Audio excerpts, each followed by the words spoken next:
Hello বন্ধুরা, এমকে TV কুকিংয়ে সবাইকে স্বাগত জানিয়ে আজকের আমি তোমাদের সামনে একটা রেসিপি শেয়ার করব। তো রেসিপিটা হলো কাতলা মাছের কালিয়া। আর দেখো কালিয়াটা কত সুন্দর দেখতে লাগছে আর গ্রেভিগুলো কতটাই ঘন লাগছে। তো চলো প্রথমে আমি এইখানে দেখো মাছগুলোকে আমাদের সানের ঘাটে আমি কেটে নিচ্ছি একে একে। দেখো এখানে আমি 8 পিসই পাবদা মাছ নিয়েছি। তো এগুলোকে ভালো করে কেটে নেব। পাবদা মাছের কাটাটা কোনো ব্যাপার নয়, খুব ইজি। তো দেখো কাটা হয়ে যাওয়ার পরেই আমি এখানে ভালো করে ধুয়ে নিয়েছি। আর এদিকে ওভেনে নিয়ে নিয়েছি কড়াই। তো কড়াইয়ে যথেষ্ট পরিমাণ তেল দিয়েছি আর তেলটা আমার গরম হয়ে গিয়েছে। আর এদিকে আমি মাছগুলোকে লবণ, হলুদ আর লঙ্কার গুঁড়ো দিয়ে মিশিয়ে নিয়েছি। আর একটা ছোট্ট টিপস, আমি এখানে তেল দিয়ে দিয়েছি, কারণ তেল দিয়ে মাখলে পাবদা মাছ একটু ফাটে। এই তেল দিয়ে যদি মাখিয়ে নেওয়া যায়, এই পাবদা মাছগুলো কড়াইয়ে দিলে আর ফাটবে না। তো চলো কড়াইয়ে একে একে আমি পাবদা মাছগুলো দিয়ে দিচ্ছি। আর এদিকে আমি সুন্দর গ্রেভি বানানোর জন্য আমি এখানে নিয়ে নিয়েছি টমেটো, পেঁয়াজ, কাঁচা লঙ্কা, রসুন। এইগুলো দিয়ে আমি ভালো করে মিক্সারে একটা সুন্দর মিক্সিং করে নিয়ে নেব, আর যাতে গ্রেভিটা সুন্দর হওয়ার জন্য। তো দেখো ওই মাছ ভাজার তেলেই আমি ওর মধ্যে দিয়ে দিয়েছি 5 ফোড়ন।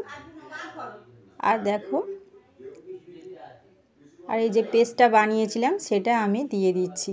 আর কালারটা সুন্দর হওয়ার জন্য আমি এর মধ্যে দিয়ে দিলাম কাশ্মীরি লাল মির্চি, কারণ কালারটা খুব সুন্দর এসে যাবে আর গ্রেভিটা সুন্দর দেখতে লাগবে, খেতে তো খুবই ভালো লাগবে। তো এইগুলো দেওয়ার পরে আমি ভালো করে 5 মিনিট কষিয়ে নিয়ে নেব। আর এর মধ্যে দিয়ে দিচ্ছি স্বাদ মতো লবণ। লবণটা দেওয়ার পরে আবারও আমি 2 থেকে 3 মিনিট ভালো করে কষিয়ে নেব। তো দেখো কষানোটা প্রায় আমার হয়ে এসছে, সাইড থেকে দেখো তেল ছেড়ে আসছে।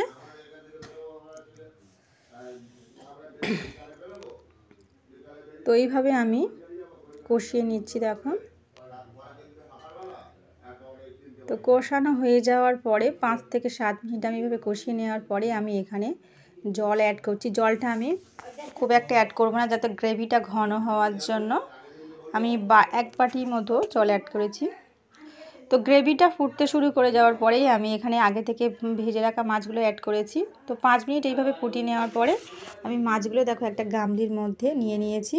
আর দেখতে কত সুন্দর লাগছে, খেতে কিন্তু এইভাবে রান্না করলে কিন্তু খুবই ভালো লাগবে।